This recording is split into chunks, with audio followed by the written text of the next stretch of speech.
Okay. Well, this is interesting. I've only been in the industry for 5 or 6 months, and here I am talking to 500 industry experts about a subject that they know far better than I do. So, as is in my introduction, yeah, take this as an outsider's point of view, really, than an insider's. And it's quite nice to be able to talk about something like this as a product person from outside the industry, because my background is all in product development, and in particularly industries like kettles and toasters and all those sorts of things. So forgive me if through the presentation I keep talking about kettles and toasters and comparing the industries, but at heart I'm a product person, and that's what really gets me fired up. So when I join the Windows industry, I just can't wait to get sort of involved in the exciting stuff about Windows, and already I'm getting sort of quite enthusiastic about Windows.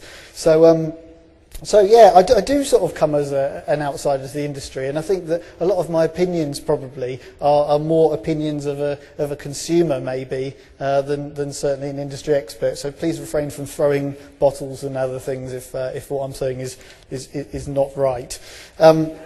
But what I wanted to do is just talk about a few sort of areas of things that I've experienced since I have been here, and that's just in terms of how triple glazing is going to affect the customer and us as an industry and manufacturers and sort of from a broad perspective. And the consumer one, I think, is sort of quite an interesting one, really, because they sort of changed over time, and probably they've changed from over the last sort of 5 years, particularly as we sort of come out of recession, is sort of what we're learning, and that is that they've sort of held on to their cash for quite a long time during the recession, and over time as well, they've become a lot more sort of educated. They're able to educate themselves, so now they can quite easily go onto the web and just learn things that maybe they didn't learn before. So when you're talking to them, you don't really know whether you're talking to someone who's an expert or somebody who sort of knows nothing. But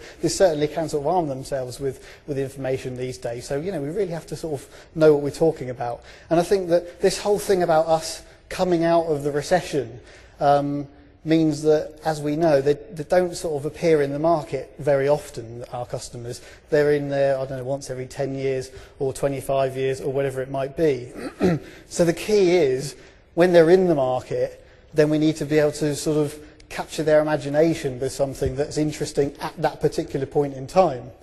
And our research is telling us that actually, when they call themselves in the market, that whole process can last something like a year or something.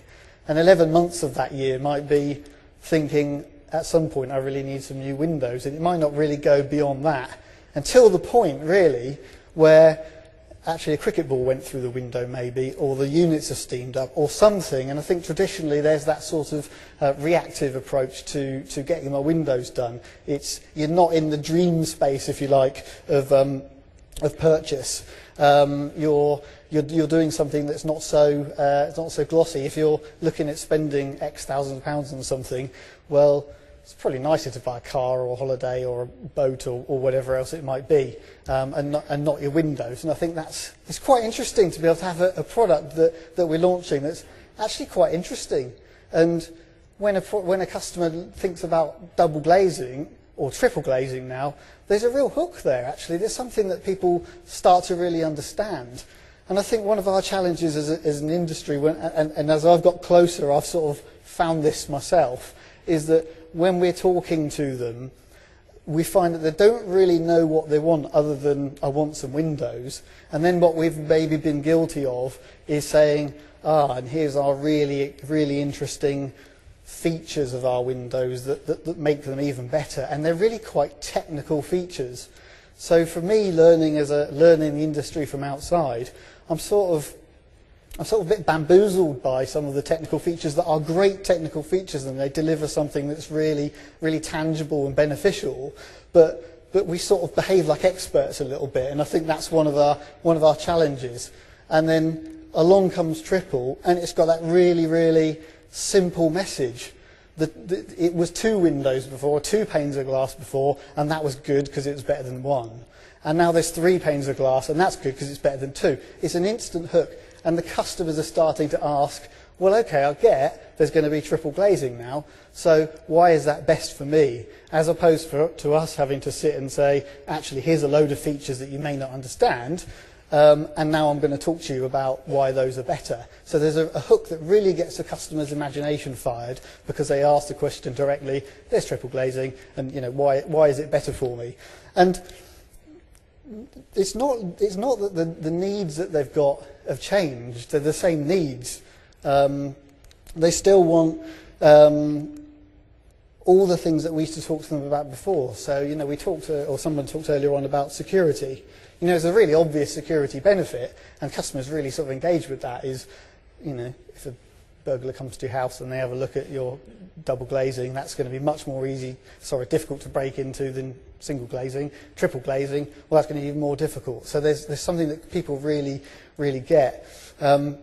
Warmth and insulation, to a degree, they're obviously going to be warmer, but I think part of that is more about the immediate, tangible benefit of a room feeling warmer, even if it's not to do with the amount of money they're going to save over a year's period, for example. It's just tangible benefits, I think, that people are going to get. Obviously, there's a little bit of quietness we've discussed.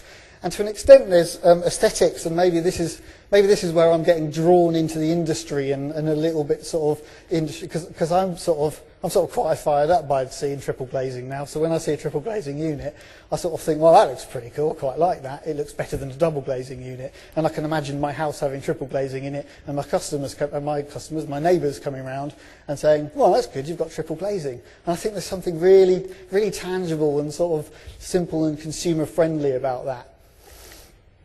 So the other thing is, as an industry as a whole, I think we've got, something like this brings benefits, and I think the whole thing about innovation magnifies all of the things that I'm sort of about to say, which I see as, like I say, a sort of newbie's point of view as being beneficial to the industry. I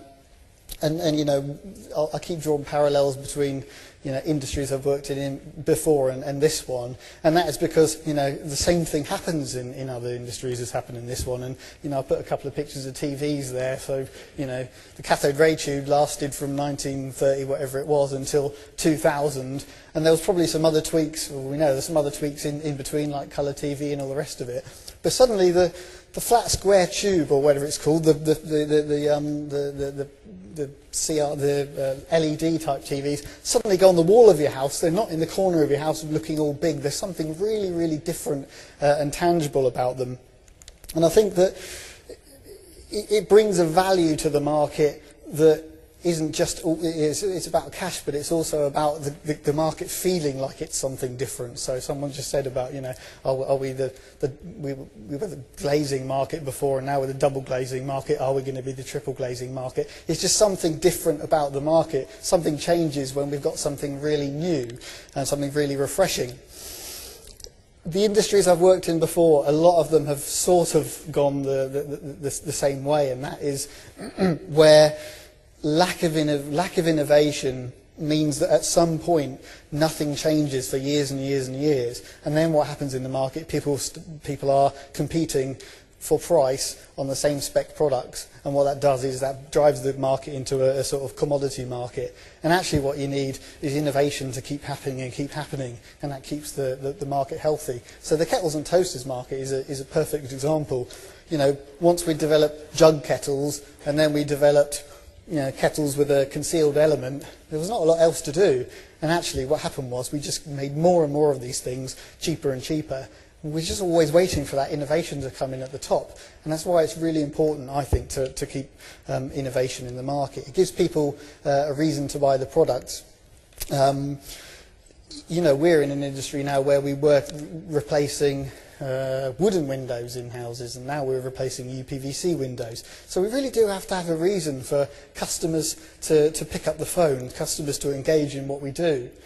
As the economy picks up, the discussions are changing now between, well, I might move house, or I might stay where I am, but I can make the house I already have nicer by putting in new windows, or I might look at a house that needs work doing to it, and I want new windows in that. There's lots of contact points, lots of reasons for people to talk to us. And I've already covered it, improve the image of the industry, but it gives us a story to tell as well. So there's obvious benefits, we've sort of discussed there should be benefits to the P&L. We're all sort of here to have healthy businesses.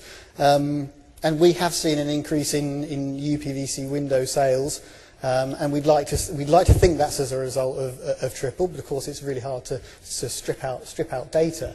But of course, if we're selling more windows, we're also selling more things like doors and all those other things that go beside it.